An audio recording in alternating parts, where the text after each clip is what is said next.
Hi guys, welcome back to episode number 2 of the Happiness Perspective. I'm Tracy Lynn Murray. Since it's such a gorgeous summer evening outside, I figured we'd jump out for this one. So over the next few weeks, we're going to talk about some of the strategies I use in the perspective to flip yours and get that happiness flowing in your life and your business. And today we're going to jump right into strategy number 1. And it's one of the things that I love to talk about. It's played such a huge part in my life, and it's playing a big part in yours without you even knowing it. And that is the law of attraction. Have you ever heard of it? If not, I suggest you jump over to Netflix this evening and watch a movie called The Secret. It'll kind of give you a crash course in all the law of attraction stuff. Now, basically it can be summed up as the energy you put out there is the type of energy that gets returned to you. This may seem a little bit hard to grasp, but it's actually rooted in science. The universe is full of energy that we just can't see with the naked eye. A really good analogy I like to use with this is your wireless phone charger. Think about it. You set your wireless charger down, your phone on top of it. The phone doesn't get plugged in anymore these days, it just sits there. Yet there's still energy being transferred to your phone and charging that battery. We just can't see it. It's still happening. This is very much like how the universe is. There's energy everywhere. You just can't see it. But the frequency or vibration or the type of energy that you put out attracts the same type of that energy back to you. Now this can be really, really good, or this could be not so hot, depending on how you use it, or if you don't know about it, how it is using you. Think about that person you know that's very woe is me. Their life is so negative. Their car is always breaking down. Things are always breaking in their house. Their relationships are on the rock. But it's almost like they exude this negativity. They just thrive on it. They love to talk about it. And lo and behold, more negative things keep happening to them. Or on the flip side, people that are naturally very happy, that exude that positive energy, and things seem to keep happening to them that are positive.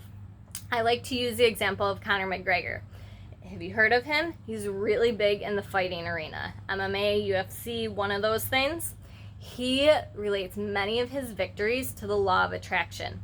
He says that he envisions what it's going to be like to win, how it's going to feel, and he really tries to embody those emotions when he's getting ready and going into a fight. And he claims that that is a major, major reason for all of his victories. Now, there's more to the law of attraction than just thinking happy thoughts. I kind of sum it up in a 3-step process. Step number 1 is the goal you have. Maybe it's that you want to wake up happier every morning. Maybe it's that you want that special someone in your life that would light you up inside. Or maybe it's that you're trying to land the dream job or start your dream business. That's your goal. Number 2 is the most important step, and that is visualization. You want to take all of your emotions and put all of your senses into that goal as if it had already happened. So you would close your eyes for a few minutes and how would it feel to already have this thing happen? That dream job, that business, that relationship, whatever it is. What does it feel like? What can you see around you? Are there smells? Hopefully they're good smells if this is a goal that you want. What can you hear? What things can you touch? What would your life be like if this thing existed right now? And the most important one is that how would you feel? Emotions are so much more profound than thoughts. So you really want to feel inside, outside. What energy would you have coming off of you if you had that goal right now? And you want to do this repeatedly because this will help attract that. And then number 3 is the action, because what good is thinking all this stuff if you're not actually going to act on those? Now, to put them all together, I love, love, love to use the example of Jim Carrey. Heard of him before? He's one of the major gods of comedy.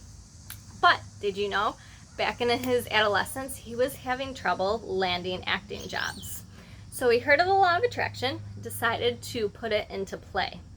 One day, he took a check and wrote it to himself for acting services rendered for $10 million for 10 years in the future.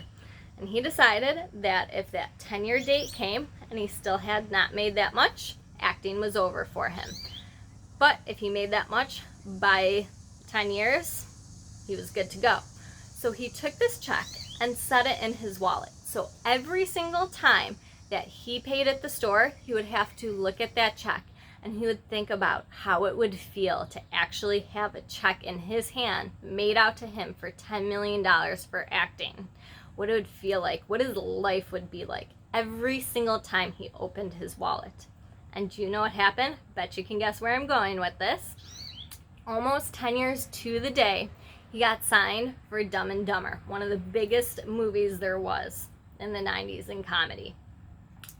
And do you know what his salary was for that? $10 million. And he puts a lot of credit to the law of attraction for that. So the goal, the visualization, and the action, because of course he was taking acting auditions throughout this whole time and trying to perfect his talent as well. So, like I said, we're really going to talk about this in the future, get into how to do all those things, the visualization and the goal setting and all the nuances of the law of attraction. But for tonight, I want you to do something. Play the role of observer. Take a step back and just observe, what type of thoughts do you have throughout the day? Are they typically more positive thoughts, neutral, maybe not so hot? And then take a look at your life. Does it relate to a lot of where your thought patterns are? Is it mostly happy, not so good, kind of in the middle? Take some time tonight and tomorrow to observe these things, make that comparison, and come back here and let me know what you found, okay? Next week, we are going to jump into episode number 3, and we'll talk about another one of these strategies of setting the foundation. So I will see you next week, and let that happiness flow.